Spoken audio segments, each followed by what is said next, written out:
பிதாவாகிய தேவனாலும் கர்த்தராகிய இயேசு கிறிஸ்துவினாலும் கிருபையும் சமாதானம் உண்டாவதாக. இந்த நாளில் தேவ சமூகத்தில் நாம் கூடி வர ஆண்டவருடைய நாமத்தை உயர்த்தி மகிமைப்படுத்தி ஆராதிக்க தேவன் நம் ஒவ்வொருவரையும் கொண்டு வந்திருக்கிறார். பரிசுத்த அலங்காரத்தோடு கர்த்தரை தொழுது கொள்ள கர்த்தர் உதவி செய்யும். ஜெபம் பண்ணுவோம். பரலோக பிதாவே, அன்பின் தகப்பனே, இந்த காலை வேளைக்காய் நன்றியோடு துதிக்கிறோம். இப்போதும் ஆண்டவருடைய கிருபை எங்களோடு கூட இருக்கட்டும். உம்முடைய மகிமையான பிரசன்னம் இந்த இடத்தை மூடும்படியா செபிக்கிறோம். ஆவியானவர் அசைபாடும் எல்லா தடைகள் விலக்கி போடட்டும். ஆண்டவரே, ஆராதனுடைய ஒவ்வொரு பகுதியை கர்த்தரை ஆசீர்வதிக்கும்படியா செபிக்கிறோம். பாடல் ஆராதனை, துதி ஆராதனை, சங்கீதம், சாட்சி சகலவற்றையும் கர்த்தர் பொறுப்பெடுக்க வேணுமா செபிக்கிறோம். வந்திருக்கிற கர்த்தருடைய பிள்ளைகளுக்கு ஸ்தோத்திரம். வந்து கொண்டிருக்கிற துரிதமாய் கொண்டு வரும் தடைகள் இயேசுவின் நாமத்தில் விலகி போகட்டும். தேவநாமம் ஒன்றே மகிமைப்படுத்தும். இயேசுவின் நிமித்தமே பிதாவே. தொடர்ந்து பாடல், துதி ஆராதனை செவன் மோசல்வோம்.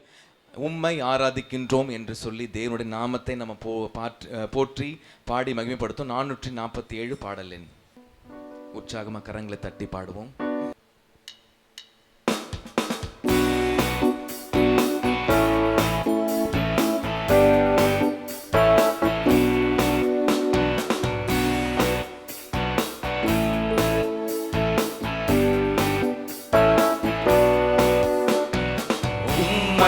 ஆராதிக்கின்றோம் இயேசுவே, உம்மை ஆராதிக்கின்றோம்.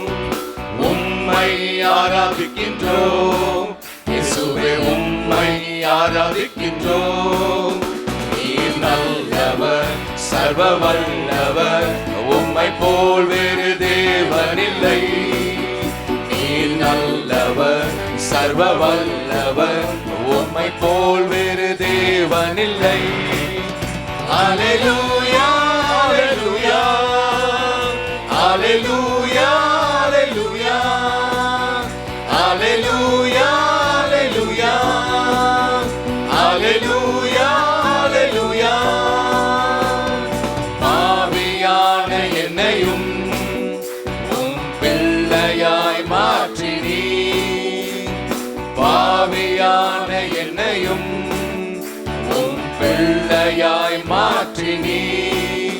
நீர் நல்லவர், சர்வ வல்லவர், உம்மை போல் வேறு தேவனில்லை.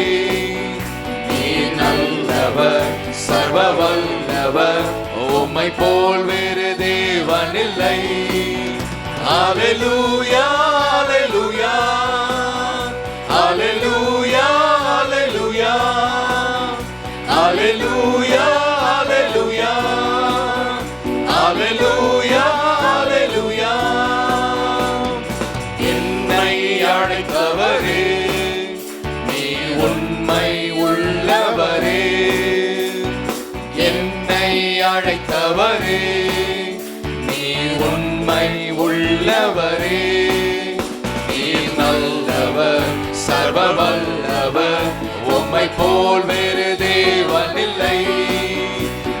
நல்லவர், சர்வ வல்லவர், உம்மை போல் வேறு தேவனில்லை. ஹல்லேலூயா, ஹல்லேலூயா, ஹல்லேலூயா, ஹல்லேலூயா, ஹல்லேலூயா, ஹல்லேலூயா, ஹல்லேலூயா, ஹல்லேலூயா, ஹல்லேலூயா, ஹல்லேலூயா. என்னையும் முன்குறித்தீரே, நீர் கைவிடவே மாட்டீர். என்னையும் முன்குறித்தீரே, நீர் கைவிடவே மாட்டீர். நீர் நல்லவர், சர்வ வல்லவர், உம்மை போல் வேறு தேவனில்லை. நீர் நல்லவர், சர்வ வல்லவர், உம்மை போல் வேறு தேவனில்லை. ஹல்லேலூயா, ஹல்லேலூயா, ஹல்லேலூயா, ஹல்லேலூயா, ஹல்லேலூயா, ஹல்லேலூயா, ஹல்லேலூயா, ஹல்லேலூயா.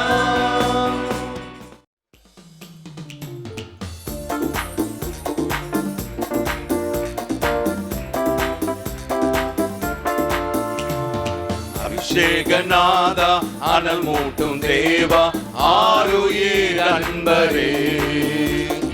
அபிஷேகநாதா அனல் மூட்டும் தேவா ஆருயிர் அன்பரே.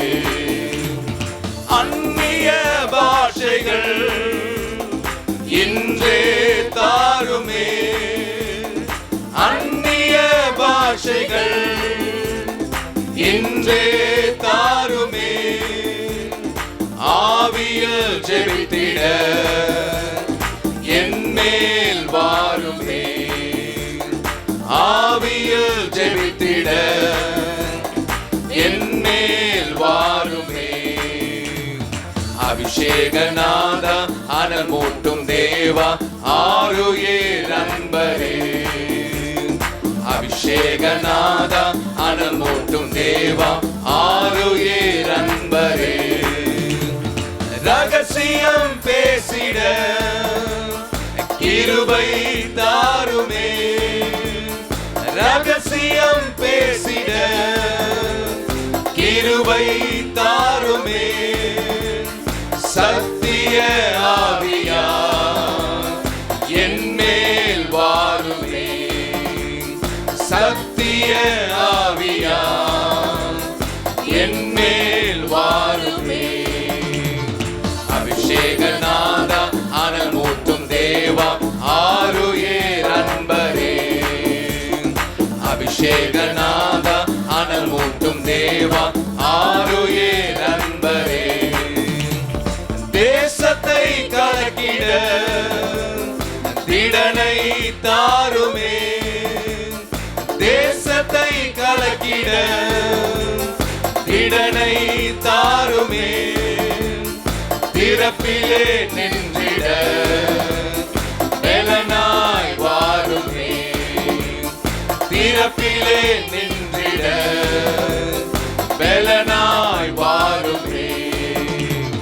அபிஷேகநாதா அனல் மூட்டும் தேவா ஆருயிர் அன்பரே. அபிஷேகநாதா அனல் மூட்டும் தேவா ஆருயிர் அன்பரே. பரிந்து பேசிட ஆரம் தாருமே, பரிந்து பேசிட ஆத்மவாரம் தாருமே. பரிசுத்தமாகிட தினமேல் வாருமே, பரிசுத்தமாகிட தினமேல் மேல் வாருமே. அபிஷேகநாதா அனல் மூட்டும் தேவா ஆருயிர் அன்பரே. அபிஷேகநாதா அனல் மூட்டும் தேவா ஆருயிர் அன்பரே. சாத்தானை ஜெயித்திட சத்துவம் தாருமே, சாத்தானை ஜெயித்திட சத்துவம் தாருமே. சாட்சியாய் வாழ்ந்திட என்மேல் வாருமே, சாட்சியாய் வாழ்ந்திட என்மேல் வாருமே. அபிஷேகநாதா அனல் மூட்டும் தேவா ஆருயிர் அன்பரே. அபிஷேகநாதா அனல் மூட்டும் தேவா ஆருயிர் அன்பரே. அக்கினி அபிஷேகம் இன்றே தாருமே, அக்கினி அபிஷேகம் இன்றே தாருமே. சுடராய் பிரகாசிக்க என்மேல் வாருமே, சுடராய் பிரகாசிக்க என்மேல் வாருமே. அபிஷேகநாதா அனல் மூட்டும் தேவா ஆருயிர் அன்பரே. அபிஷேகநாதா அனல் மூட்டும் தேவா ஆருயிர் அன்பரே. அபிஷேகநாதா அனல் மூட்டும் தேவா ஆருயிர் அன்பரே. அபிஷேகநாதா அனல் மூட்டும் தேவா ஆருயிர் அன்பரே. ஆண்டவரை மகிமை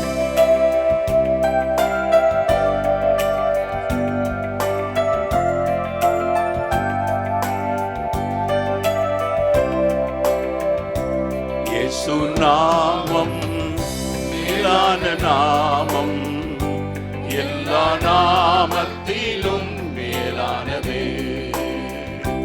இயேசு நாமம் மேலான நாமம், எல்லா நாமத்திலும் மேலானதே. இயேசுவே உம் நாமமே மேலானதே, மேலானதே. இயேசுவே கரங்களை உயர்த்தி ஆண்டவரே இந்த மேலான நாமத்தை, உன்னதமான நாமத்தை, பரிசுத்தமுள்ள நாமத்தை ஆராதிக்க எங்களுக்கு கிருபை தந்தீரே. மேலான நாமம், எல்லா நாமத்திலும் மேலானதே. இயேசு நாமம் மேலான நாமம், எல்லா நாமத்திலும் மேலானதே. பாவம் போக்கும் பரிசுத்த நாமம் மீதே, சாபம் மாற்றும் சர்வ வல்ல நாமம் மீதே. பாவம் போக்கு எல்லாரும் சொல்லுவோம், பாவத்தை போக்கக்கூடிய ஒரே ஒரு நாமம் இயேசுவின் நாமம். அந்த இயேசு பாவத்திலிருந்து ஜனங்களை ரட்சிக்கும்படியா உலகத்தில் மனிதனாய் பிறந்தார். ஜீவன் தந்த நாமமே எனக்காக சிலுவையில் ஜீவன் தந்த நாமமே. இயேசுவே உம் நாமமே மேலானதே, மேலானதே. இயேசுவே உம் நாமமே மேலானதே, மேலானதே. இயேசு நாமம் மேலான நாமம், எல்லா நாமத்திலும் மேலானதே. இயேசு நாமம் மேலான நாமம், எல்லா நாமத்திலும் மேலானதே. சேராபீன்களும் கேருபீன்களும் ரெண்டு செட்டைகளாம் தங்களுடைய முகங்களை மூடி, ரெண்டு செட்டைகளாம் தங்களுடைய கால்களை மூடி, ரெண்டு செட்டைகளால் அடித்து அந்த பரிசுத்த தேவனை ஆராதிக்கிறார்கள். பரலோக காட்சி யோவான் பார்க்கும்போது இந்த காட்சி தான் பார்க்கிறான். இந்த பரிசுத்தர் எல்லா நாமங்களுக்கு மேலான நாமமா உயர்த்தப்பட்ட உன்னதர் என் இயேசு சிங்காசனத்தில் வீற்றிருக்கிற அவருக்கு முன்பதாக கேருபீன்களும் சேராபீன்களும் அவரை போற்றி பாடுகிற உன்னதர் அவரை. எல்லாரும் நல்ல வாயை திறந்து கர்த்தரை ஸ்தோத்திரிப்போம். ஆலாகா ஷபா ரபா ராதா ராமா.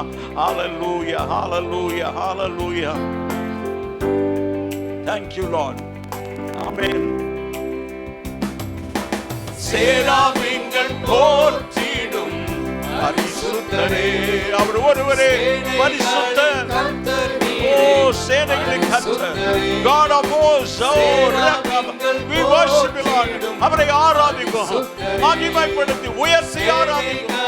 கர்த்தர் நீரே பரிசுத்தரே, முழங்கால்கள் முடங்கிடும், நாவு யாவும் போற்றிடும், முழங்கால்கள் முடங்கிடும். கைகள் உயர்த்தப்பட்டுவிடும், போற்றிடும். இயேசுவே உம் நாமமே மேலானதே, மேலானதே. இயேசுவே உம் நாமமே மேலானதே, மேலானதே. எல்லாருமா சேர்ந்து இயேசுவே உம் நாமமே glory hallelujah. Rara rakabu radana o shabarabu randara kabalaba. கரங்களை தட்டி மகிமைப்படுத்தி எஸ் எஸ் லார்ட். ஓ மேலான நாமம், உன்னதமான நாமம், என் பாவத்தை போக்கு வந்த நாமம் ஆண்டவரே, சிலுவையை சுமந்த நாமம், நல்ல கரங்களை தட்டி worship the Lord, worship the Lord. ஆண்டவரை ஆராதிப்போம்.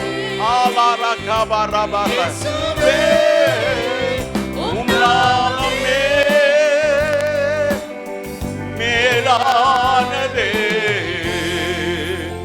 மேலானதே. இயேசுவே உம் நாமமே மேலானதே, மேலானதே. What a wonderful God. ஆண்டவரே, எத்தனை மகத்துவமான தேவன், பரிசுத்தர், 10,000களில் சிறந்தவர். ஆண்டவரே, எனக்காய் சிலுவையில அந்த கேடடைந்து என் பாவத்தை போக்கி ஆண்டவரே மரணத்தை வென்று எல்லா நாமங்களுக்கு மேலான நாமமாய் உயர்த்தப்பட்ட உன்னதமான அந்த நாமம் சிங்காசனத்தில் வீற்றிருக்கிறவரே, உம்மை நாங்கள் ஆராதிக்கிறோம்.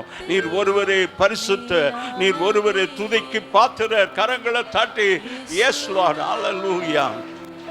இயேசுவே உம் நாமமே மேலானதே. ஆமென். ஆண்டவரே ஸ்தோத்திரம். Thank you God. இயேசுவே உம் நாமமே மேலானதே, மேலானதே. ஆண்டவரே, அந்த காயப்பட்ட அந்த கரங்களை நீட்டி என்னை தொடுங்க. ஒரு விஷயம் என்னை கழுவி சுத்திகரித்து ஆண்டவரே உமக்கு ஏற்ற ஆண்டவரே ஒரு பிள்ளையா என்னை மாற்றிக்கொள்ளுங்க. ஆண்டவரே, நீ முன் குறித்திருக்கிறீர் ஆண்டவரே, அந்த நித்திய ஜீவனை சுதந்திரித்து கொள்ள என்னை அர்ப்பணிக்கிறேன். கரங்களை உயர்த்தி அப்படியே ஒப்பு கொடுத்து, yes Lord, I surrender my life once again. என்றைக்கோ ஒரு நாள் என் வாழ்க்கையை ஒப்பு கொடுத்ததல்ல, இன்றைக்கு என் வாழ்க்கை ஒப்பு கொடுக்கிறேன். ஆண்டவரே ஸ்தோத்திரம். Thank you God. ஆலகோஷியாரா தூரமா கரபா ரியாந்தர கலரபோ ரியாந்தர கபரபா ரிகபரபோ ரியாந்தர கலரபோ ரியாந்தரபா. Hallelujah, hallelujah, hallelujah. We worship you, Lord. We worship you, Lord. நன்றி ஆண்டவரே, நன்றி ஆண்டவரே, நன்றி ஆண்டவரே, நன்றி ஆண்டவரே. கரங்கள் உயர்த்தப்பட்டிருக்கட்டும். வாயெல்லாம் திறந்து உள்ளத்தின் ஆழத்தின் உதட்டில் இல்லை ஆண்டவரை துதிக்கிறது உன் மனதார. ஆண்டவரே, உன் மனதில் ஆழத்திலிருந்து எஸ் லார்ட். ஆண்டவரே, என்னை நேசிக்கிற ஒரு தேவன், என்னிடத்தில் அன்பு கூறுகிற ஒரு தேவன். உலகம் என்னை புறக்கணித்தது, உற்றார் என்னை புறக்கணித்தார், உடன் பிறந்தவர்கள் புறக்கணித்தார். என் இயேசு என்னை அரவணைத்தீர். ஆண்டவரே, கரங்களை தட்டி என் இயேசு அரவணைத்து என் நிலைமையை பார்க்கல. ஆண்டவரே, நான் பாவி என்று நீ தள்ளிவிடவில்லை. நான் பாவியாய் இருக்கும்போதே எனக்காக மரித்த ஒரே ஒரு தேவன், அது என் ஆண்டவர். என் மேலே வச்சிருந்த அன்பு. ஆண்டவரே, என் மேலே வச்சிருந்த அன்பு, அதற்காக நாங்கள் உம்மை ஸ்தோத்திரிக்கிறோம். உமக்கு மகிமை இயேசுவின் நாமத்தில் பிதாவே, ஆமென். வெளிப்படுத்தல் 2ஆம் அதிகாரம் 1-7 இன்றைக்கு நாம் அந்த எபேசு சபையை குறித்து படிக்க போகிறோம். எபேசு சபையின் தூதனுக்கு நீ எழுத வேண்டியது என்னவெனில், 7 நட்சத்திரங்களை தம்முடைய வலது கரத்தில் ஏந்தி கொண்டு 7 பொன் குத்துவிளக்குகள் மத்தியில் உலாவிக் கொண்டிருக்கிறவர் சொல்லுகிறதாவது, உன் கிரியைகளையும் உன் பிரயாசத்தையும் உன் பொறுமையையும் நீ பொல்லாதவர்களை சகிக்க கூடாமல் இருக்கிறதையும் அப்போஸ்தலர் அல்லாதவர்கள் தங்களை அப்போஸ்தலர் என்றே சொல்லுகிறதை நீ சோதித்து அவர்களை பொய்யரென்று கண்டறிந்ததையும் நீ சகித்து கொண்டிருக்கிறதையும் பொறுமையாய் இருக்கிறதையும் என் நாமத்தின் நிமித்தம் இளைப்படையாமல் பிரயாசப்பட்டதையும் அறிந்திருக்கிறேன். ஆனாலும் நீ ஆதியில் கொண்டிருந்த அன்பை விட்டாய் என்று உன் பேரில் எனக்கு குறை உண்டு. கண்களை முடிச்ச விப்போம். நல்ல தகப்பனே, ஆசியாவில் இருக்கிற இந்த 7 சபைகளில் பிரதானமாக இருக்கிற சபை எபேசு சபை. அந்த சபையை குறித்து நாங்கள் தியானிக்கிற வேளையில் ஆவியானவர் எங்களோடு கர்த்தர் பேசணும். உங்களுடைய வார்த்தையை கொண்டு கர்த்தர் பேசும். என்னுடைய உள்ளான மனிதன் பலப்படணும். ஆண்டவரே, எங்களுடைய வாழ்க்கை உமக்கு நேராய் திருப்பப்பட கிருபை தாரும். இயேசுவின் நாமத்தில் பிதாவே. எபேசு சபை என்று சொல்கிறது அந்த 1ஆம் அதிகாரம் 19வது வசனமா 11வது வசனம். அது நான் அல்பாவும் ஒமேகாவும் முந்தினவரும் பிந்தினவருமாய் இருக்கிறேன். நீ காண்கிறதை ஒரு புஸ்தகத்தில் எழுதி ஆசியாவில் இருக்கிற எபேசு, ஆசியாவில் இருக்கிற 7 சபைகளுக்கு அதை எழுது என்று சொன்னார். இந்த ஆசியாவில் இப்போது இந்த 7 சபைகள் இன்றைக்கு மாடர்ன் டேஸ் டர்க்கி, இன்றைக்கு இருக்கிற துருக்கி தேசத்தில் அது இருந்தது. அது பத்மு தீவுக்கு அருகாமையில் இருந்தது. பத்மு தீவில் நாடு கடத்தப்பட்டு யோவானுக்கு அங்கதான் ஆண்டவர் அந்த வெளிப்பாடை தந்தார். தேவனாகிய கர்த்தர் இயேசு கிறிஸ்துவுக்கு வெளிப்படுத்தி அதை யோவானுக்கு கர்த்தர் தூதன் மூலமாக வெளிப்படுத்தி எழுதப்பட்டதான ஒரு புஸ்தகம் இந்த வெளிப்படுத்தின விசேஷம். ஆண்டவருக்கு ஸ்தோத்திரம். இதில் ரொம்ப முக்கியமாக இந்த அதிகாரத்தை ஆரம்பிக்கும் போதே ஆண்டவர் காதுள்ளவன் கேட்க கடவன் என்று சொல்றார். ஆண்டவருக்கு மகிமை உண்டாவதாக. இந்த கேட்கிற திறன் ரொம்ப அவசியம். கேட்கிற திறன் இல்லைன்னா செவிடன், பார்க்கிற திறமை இல்லைன்னா குருடன். இப்போ எல்லாருக்கும் காது இருக்கிறது, தொட்டு பார்த்துக்கிடுவோமா? ஆனால் இந்த வெளிப்படுத்தின விசேஷத்தை எழுதும்போது ஒவ்வொரு சபைக்கு எழுதும் போதும் காதுள்ளவன் கேட்க கடவன் என்று சொல்றார். அப்போ ஒவ்வொரு சபையும் கவனமாக கேட்கணும். அன்றைக்கு அந்த ஆசியாவில் இருந்த 7 சபைகள் அன்றைக்கு எப்படிப்பட்ட நிலைமையில் நாம் வாசிக்கிறோமோ அந்த 7 சபைகளில் ஒரு சபையை போல நாம இன்றைக்கு இருக்கிற சபைகள் இருக்கிறது. ஒருவேளை எபேசு சபையை போல இருக்கலாம், ஒருவேளை சிமர்னா சபையை போல இருக்கலாம், பெர்கமு சபையை போல இருக்கலாம், தியத்தீரா சபையை போல இருக்கலாம், சர்தை சபையை போல இருக்கலாம், அன்று பிலதெல்பியா சபையை போல இருக்கலாம், லவோதிக்கியா சபையை போல இருக்கலாம். ஆண்டவருக்கு ஸ்தோத்திரம். எல்லா சபைகளில் கர்த்தர் குறைவை நிறைவை பார்க்கிறார். ஆண்டவருக்கு ஸ்தோத்திரம். நான் ஒரே ஒரு சபையில் மாத்திரம் குறையை பார்க்கல, பிலதெல்பியா சபையில். ஆமென். அப்போ இந்த 7 சபைகளில் பிரதானமான ஒரு சபை தான் எபேசு சபை. இந்த எபேசு சபை பவுல், அப்பல்லோ, யோவான் இவர்களால் ஸ்தாபிக்கப்பட்டது. பவுல் அதை நேராக இருந்து ஸ்தாபித்தான். ஆண்டவருக்கு மகிமை உண்டாவதாக. அது இந்த எபேசு பட்டணமானது ரோமுக்கு அடுத்தபடியாக மிக முக்கியமான நகரமாக இருந்தது. அது ஒரு துறைமுக பட்டணம். ஆமென். அங்கே துறைமுகம் இருக்கிறது. ஆண்டவருக்கு ஸ்தோத்திரம். சென்னை துறைமுக பட்டணம் எல்லாமே ரொம்ப ஃபேமஸாக இருக்கும். ஆண்டவருக்கு மகிமை உண்டாவதாக. அங்கே ஏர்போர்ட் இருக்கிறதா, சீபோர்ட் இருக்கிறது. ஆண்டவருக்கு ஸ்தோத்திரம். அப்படிப்பட்ட இடங்களை, பட்டணங்களை மெட்ரோபாலிட்டன் சிட்டிஸ் என்று சொல்லுகிறார்கள். அப்படி ஒருவேளை மெட்ரோபாலிட்டன் சிட்டியாக இருந்திருக்கலாம் எபேசு சபை.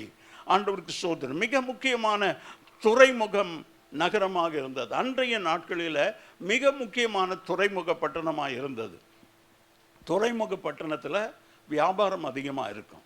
ஆண்டவருக்கு மகிமை உண்டாவதாக. இந்த எபேசு சபையை சுற்றிலும் அந்த தியனாளுடைய கோயிலை சுற்றி தான் இந்த எபேசு சபை இருந்தது. அப்போஸ்தலர் 19ஆம் அதிகாரம்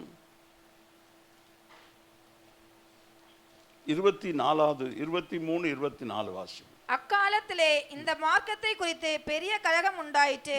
எப்படி என்றால், தெமேத்திரியோ என்னும் பெயர் கொண்ட ஒரு தட்டான் தியனாளின் கோவிலை போல வெள்ளியினால சிறிய கோவில்களை செய்து தொழிலாளிகளுக்கு மிகுந்த ஆதாயம் வருவித்துக் கொண்டிருந்தார். வியாபாரம் இருந்தது. அங்கே தியனாளின் கோயில் ரொம்ப முக்கியமாக இருந்தது. ஆண்டவருக்கு ஸ்தோத்திரம்.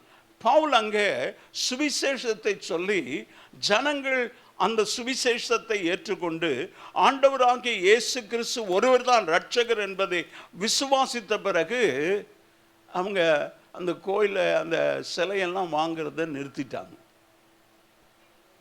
ஆண்டவருக்கு ஸ்தோத்திரம். 26வது வசனம் வாசிப்போம். இப்படி இருக்க கைகளினால செய்யப்பட்ட தேவர்கள் அல்லவென்று. ஆமென். ஒரு பயங்கரமான ஒரு சத்தியத்தை அந்த ஜனங்களுக்கு சொல்லிட்டார். அதுவரைக்கும் அந்த ஜனங்களுடைய கண்கள் குருடாக்கப்பட்டு இந்த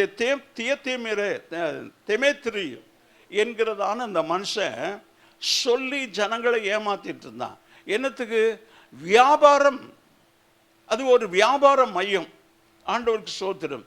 அங்கே பவுல், யோவான், அப்போலோ இவர்களால் ஸ்தாபிக்கப்பட்ட தீமோத்தேயு, இந்த 4 பேர் கொண்டு ஸ்தாபித்த ஒரு சபை. பவுல் பர்சனலாக ஸ்தாபித்த ஒரு சபை. அதுக்கப்புறம் பவுல் எருசலேமுக்கு போக வேண்டி இருந்ததுனால தீமோத்தேயுவை அங்கே பாஸ்டராக வச்சுட்டு போகிறார். அதுக்கப்புறம் யோவான் பல வருஷங்கள் அங்கிருந்து அங்கே ஊழியம் செய்கிற நாட்களில் தான் அவர் நாடு கடத்தப்பட்டு பத்மதீவுக்கு போனார். ஆண்டவருக்கு ஸ்தோத்திரம். அப்போ மிக முக்கியமான நகரங்களில் ஒன்று, ஏறக்குறைய ரோமாபுரியை போல அது மிக பிரசித்தி பெற்றதாக இருந்தது. அதில் மிக முக்கியமான 2 காரியங்கள் உலக அதிசயத்தை போல இருந்தது. 50,000 பேர் உட்காரக்கூடிய ஒரு திரை அரங்கம் இருந்தது, தியேட்டர் இருந்தது. எத்தனை பேர்? 50,000 பேர். பல லட்சங்கள் உட்காரக்கூடிய ஒரு விளையாட்டு அரங்கம் இருந்தது. தியனாளின் கோவில் இருந்தது. இப்படி அநேக விதத்தில் பிரசித்தி பெற்றதான ஒரு பட்டணம் தான் இந்த எபேசு பட்டணம். இப்போ ஆண்டவர் சொல்றாரு அந்த 1வது வசனத்தில், எபேசு சபையின் தூதனுக்கு நீ எழுத வேண்டியது என்னவென்றால் 7 நட்சத்திரங்களை தம்முடைய வலது கரத்தில் வைத்திருக்கிறார். ஆமீன் சொல்லுவோம். நட்சத்திரங்கள் யாரு? 1ஆம் அதிகாரம் கடைசி வசனம். 7 நட்சத்திரங்களும் 7 சபையின் தூதர்களாம். 7 சபையின் தூதர்களை ஆண்டவர் வலது கரத்தில் வைத்திருக்கிறார். Every minister of the gospel was called by God, chosen by God, anointed by God and used by God. Amen. தேவனால தெரிந்து கொள்ளப்பட்டவர்கள், அழைக்கப்பட்டவர்கள், அபிஷேகிக்கப்பட்டவர்கள், அவர்களை தேவன் கையில் வச்சிருக்கிறார். அந்த சபையின் தூதனுக்கு தான் எழுதுறார். என்னத்துக்கு சபையின் தூதனுக்கு எழுதுறாரு? அந்த தூதன் தான் சபைக்கு சொல்லணும். ஆமென். இந்த சபை என்ன நிலைமையில் இருக்கிறது என்று சொல்லி யாரோ ஒரு மனுஷன் சொல்லல, ஆவியானவரே சொல்றாராம். திரும்பமா அந்த 1வது வசனத்தை வாசி. எபேசு சபையின் தூதனுக்கு நீ எழுத வேண்டியது என்னவெனில் 7 நட்சத்திரங்களை தம்முடைய வலது கரத்தில் ஏந்தி கொண்டு 7 பொன் சபை மத்தியில உலாவி கொண்டு வருகிறார். அல்லேலூயா. நான் ஆராதனை நேரத்தில் அடிக்கடி சொல்லுவேன், ஆண்டவர் நம்ம பக்கத்துல அப்படி கடந்து போறார். அவர் கடந்து போக விடாதீங்க. ஆண்டவரை என்னை ஆசீர்வதித்து தான் நீங்க போகணும்.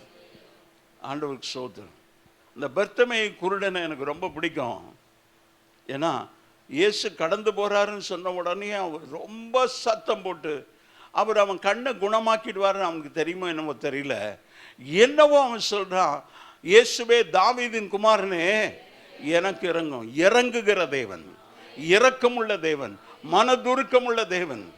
ஆண்டவர் ஸ்தோத்திரம். அவரோடு கூட போனவங்கெல்லாம், இயேசுநாதரை டிஸ்டர்ப் பண்ணாதரா, பிச்சை எடுக்கிறிய அமைதியாரு, யாராவது போட்டால் வாங்கிக்கிடு, ஆண்டவரை நீ அவ்வளோ சத்தம் அதிகாரத்தோடு கூப்பிடுறியே. அவன் கூப்பிட்டான், என் ஆண்டவர் மனதுருக்கம் உள்ளவர் நின்றாராம். நல்லா கரங்களை உயர்த்தி ஆமென். அவன் சத்தத்துக்கு கத்த நின்றா. இன்றைக்கு உன் சத்தத்தை கேட்கிற தேவன் தான் என் இயேசு. ஆண்டவருக்கு ஸ்தோத்திரம். அவர் அந்த சபையின் மத்தியில உலாவி கொண்டிருக்கிறார். ஆண்டவருக்கு ஸ்தோத்திரம். ஒவ்வொரு சபையின் தூதனுக்கும் எழுதப்படுகிற வார்த்தை என்று சொல்லி இந்த 7 சபையின் தூதர்களை நட்சத்திரமா கையில வச்சிருக்கிறார். ஆமேன்னு சொல்லுவோமா? ஆமேன்னு சொல்லுவோமா? ஆனா நிறைய பேருக்கு ஊழியக்காரர் கிள்ளு கீரையா இருக்கிறது, ஊறுகாயா இருக்கிறது, தொட்டு நக்கிக்க இல்ல. தேவனால தெரிந்து they are only answerable to God. கரங்களை உயர்த்தி ஆண்டவருக்கு மாத்திரம்தான் அவங்க உத்தரவு பதில் சொல்ல வேண்டியவர்களா இருக்கிறார்கள். ஆண்டவர் சொல்றார், அவன் உண்மை உள்ள உக்ரானக்காரனாய் இருக்கிறான். அவனுடைய கணக்கை அவனவன் தான் ஒப்புவிக்கணும். அம்மாமாரு உங்க பிள்ளைகளுடைய கணக்கை ஒப்புவிக்க முடியாது. பிள்ளைகள் உங்க அம்மாவுடைய கணக்கை ஒப்புவிக்க முடியாது. கணவன் மனைவிக்காக கணக்கை ஒப்புவிக்க முடியாது. கணவன் மனைவிக்காக ஒப்புவிக்க முடியாது. அவரவர்கள் கணக்கு அவரவர்கள் தான் ஒப்புவிக்கணும். ஜாக்கிரதையாக இருப்போம். ஆண்டவருடைய வருகை சமீபமாக இருக்கிறது. ஆண்டவர் இந்த எபேசுவில் ஊழியம் செய்தார். பவுல் தனது 2வது பிரயாணத்தின் போது முதலாக எபேசுக்கு சென்றார். அவர் மிஷனரி பயணம் 3 மிஷனரி பயணத்தில் தன்னுடைய 2வது மிஷனரி பயணத்தில் எருசலேமுக்கு திரும்புவதற்காக அவசரத்தினால அதிக நாள் அங்கே அவர் தங்கி இருக்கல. அப்போஸ்தலர் 18ஆம் அதிகாரம் 19லிருந்து 21 வாசிருங்க. அங்கே எபேசு பட்டணத்துக்கு வந்தபோது அங்கே அவர்களை விட்டு நீங்கி ஜெப ஆலயத்தில் பிரவேசித்து யூதருடனே சம்பாஷணை பண்ணினான்.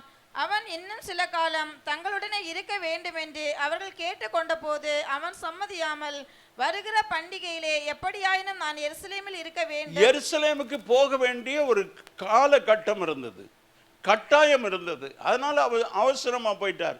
அவங்க கேட்டுக்கிட்டாங்க, இங்க கொஞ்ச நாள் தங்கிருங்கன்னு.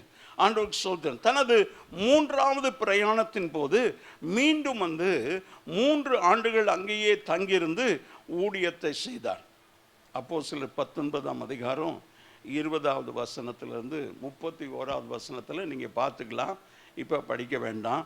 ஆண்டவருக்கு ஸ்தோத்திரம். அங்கே 3 வருஷம் இருந்து ஊழியத்தை செய்தார்.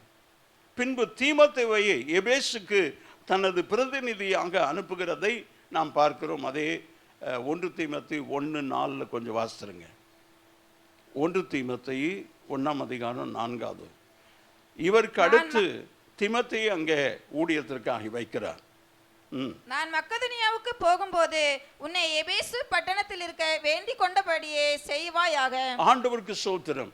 இவருக்கு பதிலாக ஒரு ஊழியக்காரரை அங்கே மாற்றி வச்சுட்டு தான் அந்த சபை பொறுப்பை அவர்கிட்ட கொடுத்துட்டு போகிறாங்க. அதுக்கப்புறம் அப்போஸ்தலர் 18, 24, 25 பார்த்தீங்கன்னா, அப்போலோ கர்த்தருடைய காரியங்களை பிரசங்கித்து விடாமுயற்சியுடன் போதித்து வந்தான் என்பதும் நமக்கு அதன் மூலமாக விளங்கிக் கொள்கிறோம். 18 அப்போஸ்தலர் 18, 24. அப்பொழுது அலெக்சந்திரியா பட்டணத்தில் பிறந்தவனும் சாதுரியவானும் வேதாகமங்களில் வல்லவனுமான அப்பல்லோ என்னும் பேர் கொண்ட ஒரு யூதன் எபேசு பட்டணத்துக்கு வந்தான். ஆண்டவருக்கு மகிமை உண்டாவதாக. பவுலுடைய மரணத்துக்கு பின்னால யோவான், வெளிப்படுத்தின விசேஷத்தை எழுதின யோவான் அங்கே பல காலம் ஊழியம் செய்து அங்கே இருக்கும்போது தான் அவர் நாடு கடத்தப்பட்டார். ஆண்டவருக்கு மகிமை உண்டாவதாக. யோவான் ஒருத்தர் தான் கடைசியா 90 வயது வரைக்கும் வாழ்ந்து இயற்கையாக மரித்தார். மற்ற 11 பேரும் அகால மரணம் அடைந்தார்கள். ஒவ்வொருவரும் இரத்த சாட்சியை மரித்தார்கள். ஆதி திருச்சபையில் இந்த அப்போஸ்தலர்களாலேயே ஸ்தாபிக்கப்பட்ட சபை தான் அந்த எபேசு சபை. ஆமென். ஆண்டவருக்கு ஸ்தோத்திரம். எபேசு சபையின் விசுவாசிகள் ஒவ்வொரு சபைக்கும் தேவன் பேசும்போது அவருடைய நற்காரியங்களை முதல்ல சொல்றத நாம இங்க பார்க்கிறோம். ஆமென். 2-3 வசனங்களை நாம் வாசிக்கும் போது, உன் கிரியைகளை நான் அறிந்திருக்கிறேன். ஆண்டவருக்கு உன் பிரயாசத்தை நான் அறிந்திருக்கிறேன், உன் பொறுமையையும் நீ பொல்லாதவர்களை சகிக்க கூடாமல் இருக்கிறதையும் அப்போஸ்தலர் அல்லாதவர்கள் தங்கள். ஆண்டவர் நல்ல காரியங்கள் எல்லாம் முதல்ல சொல்றார். அப்போ ஒவ்வொரு சபையிலையும் எந்த சபையிலையும் குறை இருந்தது, ஆனா நிறைய நற்காரியங்கள் இருந்தது. ஆண்டவர் குறைய சொல்ல முதல்ல நிறைய தான் சொன்னார். ஆமென். நற்காரியங்களை சொன்னார். அப்ரிஷியேட் பண்ணார். ஒவ்வொரு சபையும் அப்ரிஷியேட் பண்ணார். தேவனால அப்ரிஷியேட் பண்ண, அதாவது பாராட்டப்பட்டதான அப்படியே நற்காரியங்களை ஆண்டவர் மறந்து போகல, அதை சொல்லி அவர்களை ஊக்குவிக்கிறார். இப்போ வாசிப்போம். உன் கிரியையையும் உன் பிரயாசத்தையும் உன் பொறுமையையும் பொல்லாதவர்களை சகிக்க கூடாது இருக்கிறதையும் அப்போஸ்தலர். இன்றைக்கு ரொம்ப முக்கியம். உலகம் முழுவதும், இந்தியாவில், தமிழ்நாட்டில் ரொம்ப ஜாக்கிரதையா இருக்கு. எல்லா உபதேசங்களும், கள்ள உபதேசங்களும், தவறான உபதேசங்களும் எங்கே தான் இருக்குது? தமிழ்நாட்டில் தான் இருக்குது. ஆண்டவருக்கு ஸ்தோத்திரம். இந்த லாக்டவுன் நேரத்தில், கொரோனா நேரத்தில் எல்லாரும் ஆன்லைனுக்கு போயிட்டோம். ஆன்லைனில் குறைஞ்சது ஒரு 1/2 டசன் ஆராதனையை விசுவாசிகள் பார்ப்பாங்க. ஒரு ஆராதனையை பார்த்துக்கிட்டே இருப்பாங்க. அது கொஞ்சம் அவங்களுக்கு போர் அடிக்கிற மாதிரி இருந்ததுன்னா அடுத்த சேனல் மாற்றி அடுத்த ஒரு சபை ஆராதனை, அடுத்த ஒரு சபை ஆராதனை. ஆண்டவருக்கு ஸ்தோத்திரம். அப்போது எப்போவுமே பிசாசு என்ன பண்ணுவான்னா, நமக்கு அதிகமாக கொடுத்து நம்மை பின்மாற்றம் அடைய சொல்லலாம். இல்லை, நாம் ஆசீர்வதிக்கப்படும் போது தான் ரொம்ப ஜாக்கிரதையாக எச்சரிப்பாக இருக்கும். ஆண்டவருக்கு ஸ்தோத்திரம். ஒவ்வொரு சபையிலையும் நற்காரியங்கள் இருக்கிறது. இந்த அப்போஸ்தலர் அல்லாதவர்களை அப்போஸ்தலர் என்று சொல்லுகிறதை நீ சோதித்து அறிந்தார். ஆண்டவருக்கு ஸ்தோத்திரம். எல்லாவற்றையும் சோதித்து அவர்களை நலமானதை பற்றிக்கொள், உன் கிரியைகளை அறிந்திருக்கிறேன். அவங்க சோம்பேறி சபை இல்லை. ஆமென். எபேசு சபை சோம்பேறி சபை இல்லை. நொண்டிக்கு சறுக்குனா சாக்கு. நான் வண்டியில் வரும்போது கீழே விழுந்தேன், அதனால் நான் வேறு சபைக்கு போகிறேன். இது ஒரு சாக்கா? கீழே விழாதவங்க யாராவது வண்டி ஓட்டுறவங்க இங்கேருந்து இருக்கிறீங்களா? கீழே விழாத யாராவது இடிக்காமல் வண்டி ஓட்டுக்கிறீங்களா? தம்பி சந்தோஷ், இடிச்சிருக்கிறியா? ஆரம்பத்தில் கார் ஓட்ட ஆரம்பிக்கிறவங்க புது கார் வாங்கி ஓட்டக்கூடாது. பழைய கார் வாங்கி ஓட்டி இடிச்சு அதுக்கப்புறம் கற்றுக்கிட்ட பிறகு புது கார் வாங்கினா பாரு. புது கார் வாங்கி இடிச்சா ஒரு மனசுக்கு கஷ்டமாக இருக்கும். ஆண்டவருக்கு ஸ்தோத்திரம். அதனால் குறை இருக்கிறது. அதனால் சாக்க சொல்லி நம்ம ஆண்டவரை விட்டு தூரமாக போக வேண்டாம் சொன்னேன். ஆண்டவருக்கு ஸ்தோத்திரம். பிரயாசம், ஆங்கிலத்தில் சொல்லுவாங்க ட்ரை காஸ் நத்திங்.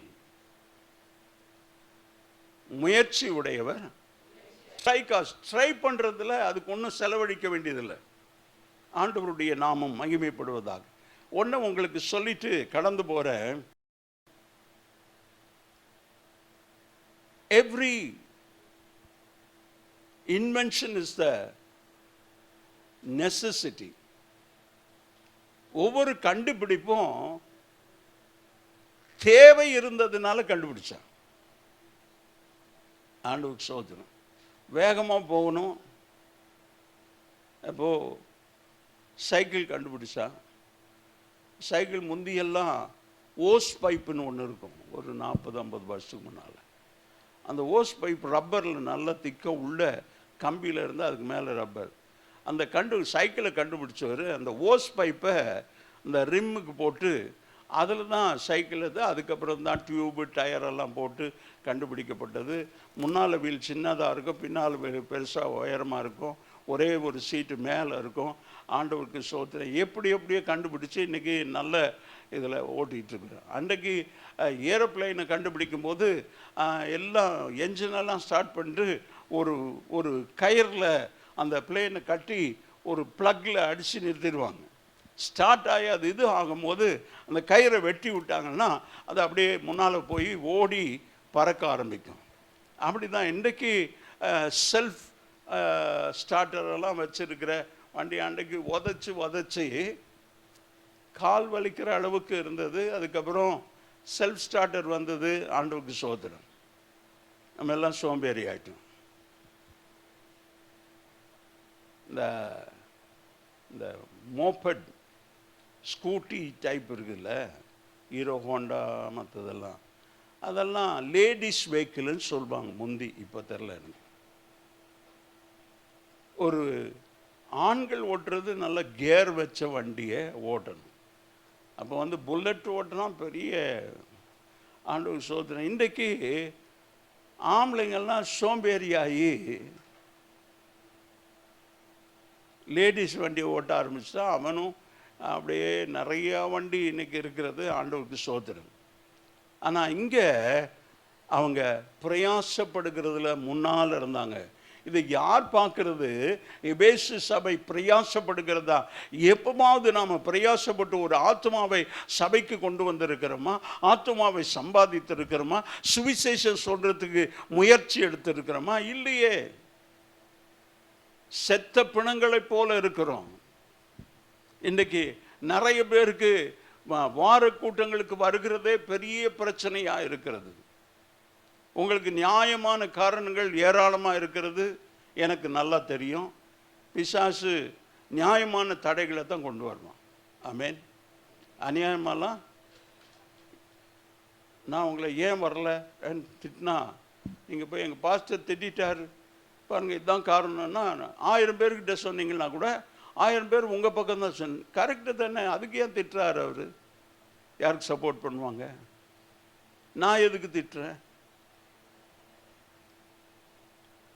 சொல்லுங்க? நான் எதுக்கு திட்டுறேன்? நீங்க எப்படியாவது முன்னேறி மேலே பறந்து போகணும். ஆவிக்குரிய வாழ்க்கையில நாம பிரயாசம் எடுத்து அந்த ஓட்டத்தை ஓடிக்கிட்டே இருக்கணும். ஆமேன். அந்த ஓட்டம் பொறுமையா ஓடணும். அந்த ஓட்டத்தை ஓடி முடிக்கணும். fought the good fight and finished his race. நல்ல போராட்டத்தை போராடி ஓட்டத்தை முடித்தேன் என்றார். அப்ப நம்ம ஓடிக்கிட்டு இருக்கிறது என்னது?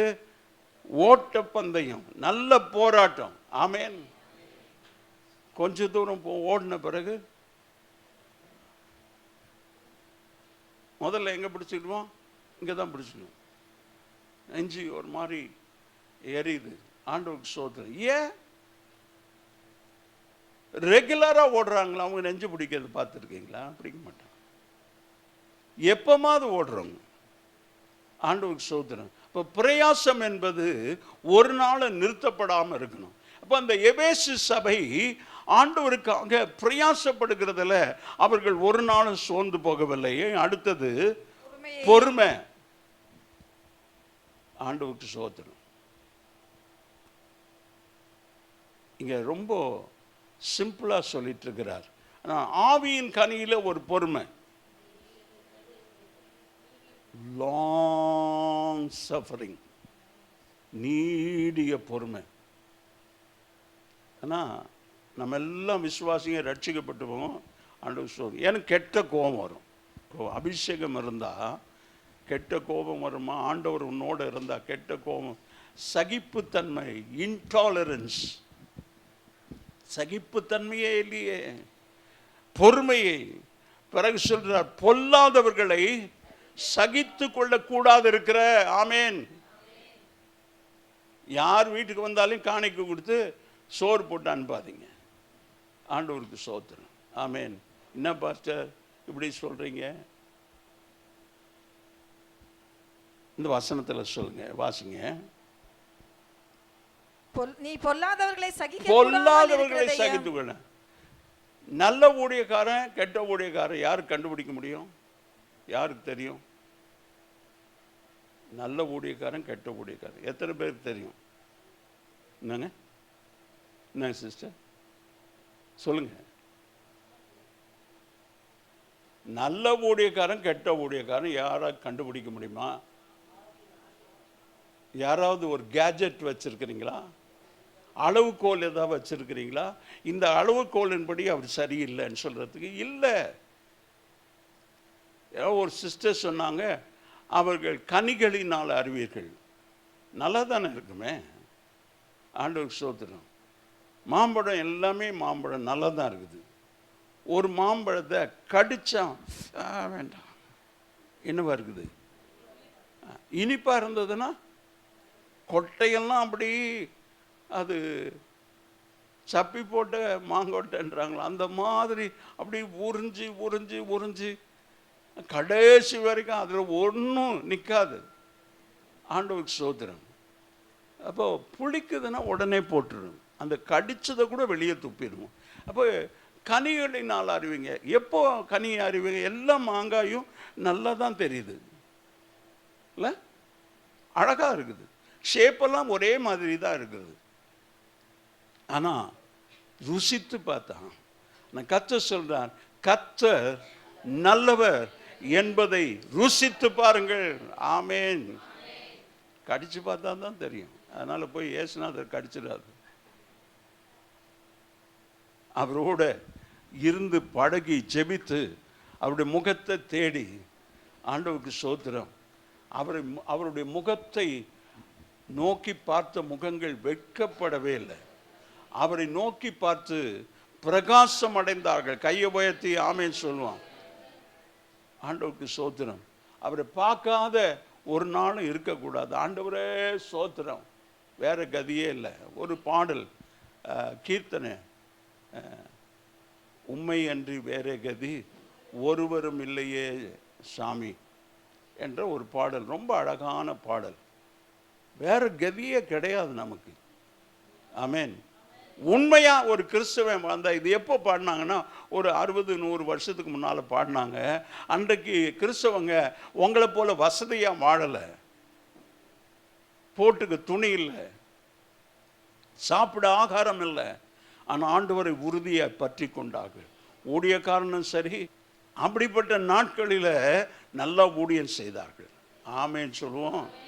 அப்படிப்பட்ட நாட்களில் ஒரு ஊழியக்காரர் சொன்னது, அது என்னுடைய வாழ்க்கைக்கு ஐ ப்ராக்டிஸ் இட். விசுவாசத்தில் ஊழியம் செய்கிறவன் தாகம் எடுத்தால் கூட கொஞ்சம் தண்ணி கொடுங்கன்னு கேட்கக்கூடாது. ஆண்டவருக்கு ஸ்தோத்திரம். அப்படி ஒரு ஊழியக்காரர் காலில் செருப்பு இல்லாமல் ஜிப்பா வேஷ்டி போட்டுட்டு மதியம் 1:30 மணிக்கு அப்படி ரோட்டில் போயிட்டுருக்கிறார். ரொம்ப தாகம், பசி. ஏன்னா ஊழியத்துக்கு போகிறார், பஸ்ஸுக்கு காசு இல்லை, நடந்து போகிறாரு. அங்கே அந்த பக்கமாக அவர் இந்த பக்கமாக போகிறார், அந்த பக்கமாக ஒரு கடை. அந்த கடையில் இருக்கிற அந்த கடைக்காரர் அவரை கூப்பிட்டாராம், தட்டி கூப்பிட்டார், வாங்க. என்னையாண்ணா? ஆமாம் வாங்க. வந்த உடனே ஒரு கொக்கோ கோலா பாட்டிலை திறந்து, ஐயோ எனக்கு வேண்டாம், எனக்கு வேண்டாம், நான் கேட்கலையே, என்கிட்ட காசு இல்லைப்பா. சொன்ன, காசெல்லாம் தர வேண்டாயா, இங்கே குடிங்க. நல்லா ஆமேன்னு சொல்ல மாட்டேங்கல. விசுவாசத்தில் ஊழியம் செய்கிறவன் அவன் தாகத்தை கத்த பார்த்தார். கடைக்காரனோட ஆண்டவர் பேசினார். அவன் அந்த பக்கம் போயிட்டு இருக்கிற அந்த குறிப்பிட்ட நபரை கூப்பிட்டு, கொக்கோ கோலா பாட்டில் நிறைய பேர் நாங்கள்லாம் கொக்கோ கோலா குடிக்கிறதுக்கு ரொம்ப ஆசைப்பட்ட நாட்கள் உண்டு, வாங்க முடியாது. ஒரு 5 காசு அப்போ பாரிஸ் சாக்லேட் வாங்கிறது ரொம்ப கடினம். இன்றைக்கு 5 ஸ்டாரு, அப்புறம் என்னது அது, என்னங்க என்னது, டெய்ரி மில்க், அப்புறம் நட்டீஸ், சின்னதெல்லாம் இருக்கு. அது எவ்வளோ விலைன்னாலும் எனக்கு தெரியல. அவங்க எனக்கு வேண்டான்னு, இல்லை நீ அப்புறமா சாப்பிடு, அப்புறம் கூட எனக்கு வேண்டாம், ஃப்ரிட்ஜில் வச்சு சாப்பிடு. பிள்ளையை கெடுக்கிறது யாரு? 5 காசுக்கு ஒரு சாக்லேட் வாங்கி சாப்பிட முடியாத நாட்கள், மாற்று வஸ்திரம் இல்லாத நாட்கள். பொறுமை வேணும் சபைக்கு. பிறகு வாசிப்போம். அப்போஸ்தலர் அல்லாதவர்கள், அப்போஸ்தலர் அல்லாத தங்களை அப்போஸ்தலர் என்று சொல்லுகிறதை நீ சோதித்து அவர்களை பொய்யர் என்று கண்டறிந்ததையும். ஆமென். அப்போஸ்தலர் அல்லாதவர்களை தங்களை அப்போஸ்தலர் என்று சொல்லிக் கொள்கிறதை நீ சோதித்து அவர்கள் பொய்யர் என்று கண்டறிந்ததையும் நீ சகித்து கொண்டிருக்கிறதையும் பொறுமையாய் இருக்கிறதையும் நாமத்தின் நிமித்தம் பிரயாசப்பட்டதையும் அறிந்திருக்கிறேன். ஆமென். அப்போ பிரயாசப்படுகிற சபை கிரியை உள்ள சபை. ஆமென். கிரியை இல்லாத விசுவாசம். அப்போ கிரியை இல்லைன்னா சபையில் செத்த சபை. இன்னும் ஒருத்தருக்கு சுவிசேஷம் சொல்ல, உங்கள் சாட்சியை பகிர்ந்து கொள்ளலை, யாரையாவது பார்த்து அவர்களோடு பேசின பிறகு அவங்க ஏதோ ஒரு குறைய உங்ககிட்ட சொல்கிறாங்கன்னா, நீங்கள் அவங்களுக்காக ஜெபித்திருக்கிறீங்களா? யாராவது சொல்லுங்கள். உங்ககிட்ட வந்து ஏதோ ஒன்று பகிர்ந்துக்கிட்டாங்க, பகிர்ந்துட்ட பிறகு சரி ஜெபம் பண்ணலாம் ஜெபிச்சு அனுப்பிச்சிருக்கிறீங்களா? எந்த வீட்டையாவது விசாரித்து, தேங்க்யூ, எந்த வீட்டையாவது விசாரித்து போய் அவங்க வீட்டில் ஜெபம் பண்ணி இருக்கிறீங்களா?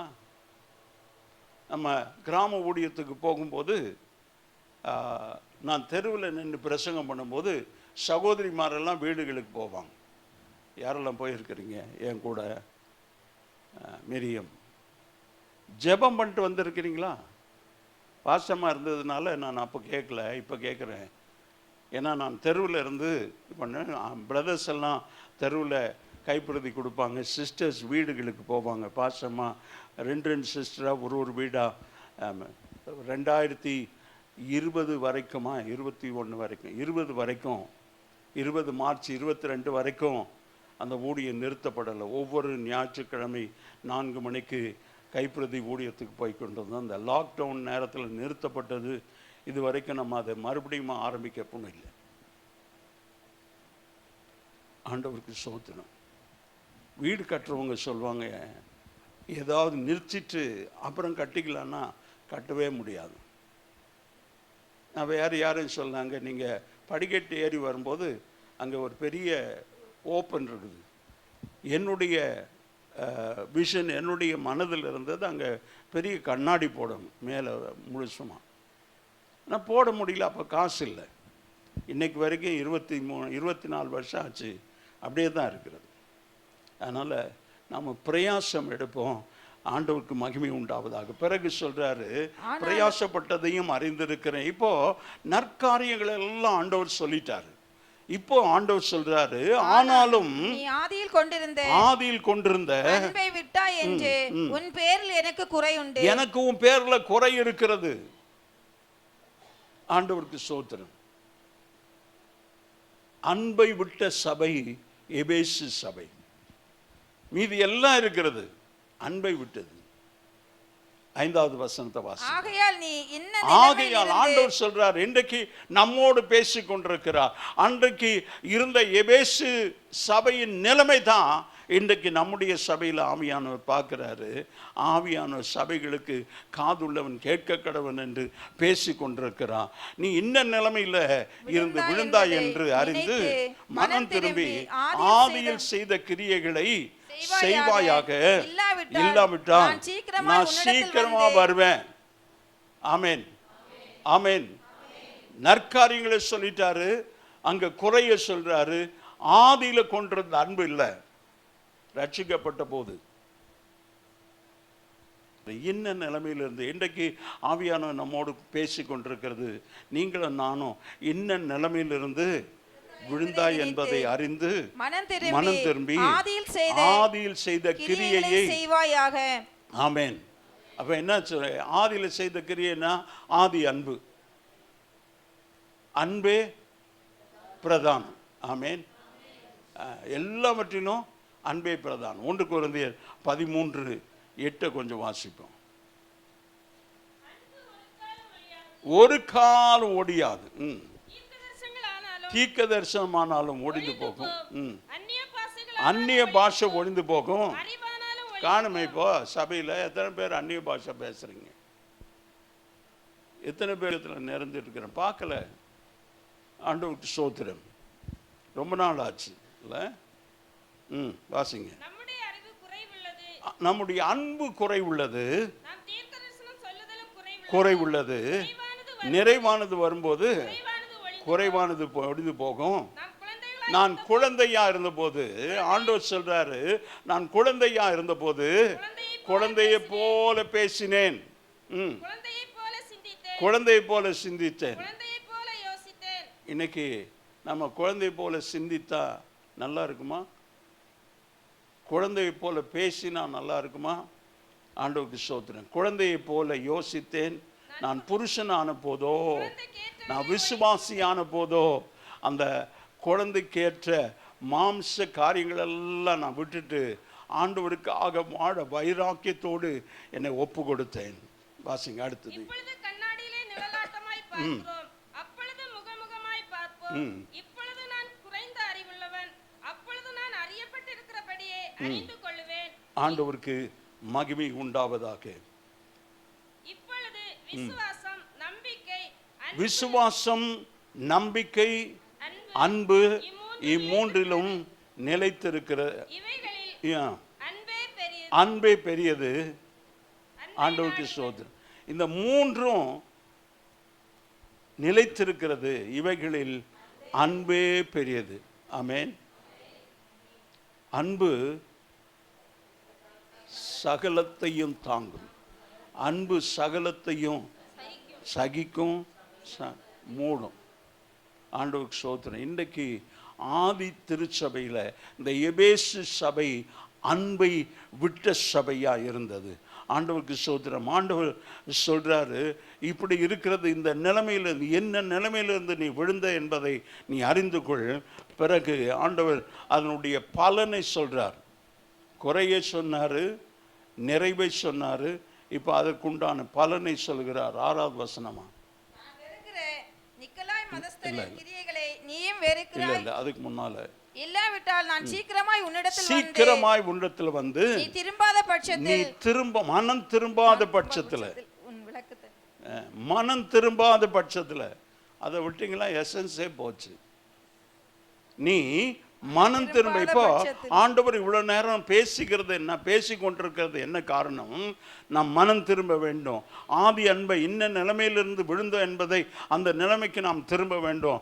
அப்படி மனம் திரும்பாத பட்சத்துல உனக்கு விளக்கு தண்டை நீக்கி போடுவேன். நீக்கி போட்டா again there will be a darkness. மறுபடியும் வாழ்க்கை இருண்டு போகும். மறுபடியும் இருட்டில் தான் இருப்ப. உனக்கு வெளிச்சம் கிடையாது. அந்த பெரிய வெளிச்சத்தை கண்டார்கள் என்றது உனக்கு இல்லை. ஒரு நாள் அதை காண கிருபை செய்தான். இயேசு பிறந்தார். பாவத்தில் அடிமைத்தனத்தில் இருந்தவர்கள், அந்த காலத்தில் இருந்தவர்கள் பெரிய வெளிச்சத்தை கண்டார்கள். இயேசு நம்மை தேடி வந்து ரட்சித்தார். இப்போ ஆண்டவர் சொல்றாரு, அதனுடைய விளைவு என்னென்றா, விளக்கு தண்டை எடுத்து போடுவேன். நான் வெறுக்கிற நிக்கோலாய் மதஸ்தாரின் கிரியை நீயும் வெறுக்கிறாய், உன்னத்தில் உண்டு. ஆவியான சபைகளுக்கு சொல்லுகிறதை காதுள்ளவன் கேட்க நல்லா கையை உயர்த்தி ஆமென் சொல்லும். இவ்வளவு நேரம் ஆண்டவர் பேசி கொண்டிருந்தார். ஆவியான சபைக்கு சொல்றத காதுள்ளவன் கேட்க கடவன். பிறகு அதனுடைய பலன் சொல்றாரு, ஜெயம் கொள்கிறவன் எவனோ அவனுக்கு தேவனுடைய பரதீசின் மத்தியில் இருக்கிற ஜீவ விருட்சத்தின் கனியை புசிக்க கொடுப்பேன். அல்லேலூயா. எங்க? அங்க நித்திய ஜீவன் இருக்கிறது. எந்த ஜீவ விருட்சத்தின் கனியை புசிக்காதபடி அவன் அப்படியே நிரந்தரமா பாவத்தில் இருக்கக்கூடாது என்பதனால அவனை வெளியே துரத்தி, தோட்டத்துக்கு வெளியே துரத்தி, சுடரொளி பட்டயத்தை பிடித்திருக்கிற தூதர்களை அந்த தோட்டத்திற்கு காவல் வைத்தாரோ, அந்த பரதீசில் இருக்கிறதான ஜீவ விருட்சத்தின் கனியை ஆண்டவர் நமக்கு தருவார். நாம் அங்கே இழந்து போனோம், அதை அங்கே திரும்ப பெறுவோம். அங்கே போன பிறகுதான், ஜெயம் கொண்ட பிறகுதான், இந்த ஓட்டத்தை ஓடி முடித்த பிறகுதான் அந்த கிரீடத்தை கொடுப்பார். ஆண்டவருக்கு ஸ்தோத்திரம். எல்லா நிறைவு இருக்கிறது, கிரியை இருக்கிறது, பிரயாசம் இருக்கிறது, பொறுமை இருக்கிறது, பொல்லாதவர்களை சகிக்கிறது இருக்கிறது, அப்போஸ்தலர் அல்லாதவர்களை ஏற்றுக்கொள்ளாது இருக்கிறது. ஆனாலும் ஆதியில் கொண்டிருந்த அன்பை விட்டா என்கிற ஒரு குறை இருக்கிறது. அதில் மறுபடியுமா அந்த நிலைமைக்கு நாம் திரும்ப வேண்டும். மனம் திரும்பாத பட்சத்தில் விளக்கு தண்டை இழுத்து போடுவேன். ஜெயம் கொள்ளும்போது ஜீவ விருட்சத்தின் கனியை தருவேன். அப்படி அந்த எபேசு சபை அந்த ஜீவ விருட்சத்தின் கனியை பெற்றுக்கொள்ள ஆண்டவருக்கு தங்களை ஒப்பு கொடுத்தது போல நாமும் ஒப்பு கொடுப்போம். அப்படியே கண்களை மூடி வலது கரத்தை உயர்த்தி, எஸ் லார்ட், ஆண்டவரே உமக்கு ஸ்தோத்திரம். ஆண்டவரே, ஜெயம் கொள்ளுகிறவனுக்கு ஆண்டவரே நீர் ஜீவ விருட்சத்தை கொடுப்பேன் என்று சொன்னேன். ஒருவேளை மனம் திரும்பாத பட்சம் ஒன்று இருக்குமானா, மனம் திரும்பாத ஒரு நிலைமை இருக்குமானா, என் விளக்கு தண்டை எடுத்து போட்டுருவேன்னு சொல்கிறீங்க ஆண்டவரே. என் வாழ்க்கை இருண்டு போகும் ஆண்டவரே. அப்போ அப்படி இருண்டு போகாதபடி நான் என்ன நிலைமையில் உம்மை விட்டு தூரமாக போனனோ மறுபடியும் அந்த நிலைமைக்கு திரும்ப ஆவியானவரை எனக்கு உதவி செய்யும். என்னால் முடியாத ஆண்டவரை ஆவியானுடைய ஒத்தாசையோடு நான் திரும்பவும் ஆண்டவரை ஜெயம் பெற்றவனாய் ஆண்டவரை நிற்கத்தக்கதாக ஆண்டவரை அந்த வாக்கு தத்துவம் ஆண்டவரை ஜீவ விருட்சத்தின் கனியை தருகிறேன் என்று சொன்னேன். அப்படி நித்திய காலமாக என் இயேசுவோடு கூட வாழ ஆண்டவர் கிருபை செய்யும். இந்த ஆதி நிலைமையை நாங்கள் விட்டு விடாதபடி மறுபடியுமாய் அதை புதுப்பித்துக் கொள்ள இன்றைக்கு ஆவியானவர் எங்களை தொடுங்க ஆண்டவரை. எங்கள் நிலைமையை மாற்றுங்க. நாங்கள் ஜெயிக்கிறவளாக இருக்கணும். தோற்று போகாத விளக்குத்தண்டு அணைத்து போடாதபடி எங்களை காத்துக்கொள்ளும். துதிக்கான மகிமை நீர் எடுத்துக்கொள்ளும். இயேசுவின் நாமத்தில் பிதாவே. என் ஆத்துமாவே கர்த்தரை ஸ்தோத்திரி, என் முழு உள்ளமே அவருடைய பரிசுத்த நாமத்தை ஸ்தோத்திரி. என் ஆத்துமாவே கர்த்தரை ஸ்தோத்திரி, கர்த்தர் செய்த சகல உபகாரங்களை மறவாதே. ஆமென். நம்முடைய கர்த்தராகிய இயேசு கிறிஸ்துவினுடைய கிருபை, பிதாவாகிய தேவனுடைய அன்பு, பரிசுத்த ஆவியானுடைய ஐக்கியம், சமாதானம் வழிநடத்தும் நம் அனைவரோடு நம்முடைய குடும்பங்களோடு இன்று வென்று கர்த்தருடைய வருகை மட்டும் நிலைத்திருப்பதாக. ஆமென். அல்லேலூயா, அல்லேலூயா, அல்லேலூயா. கர்த்தர் உங்களை ஆசீர்வதிப்பார். God bless.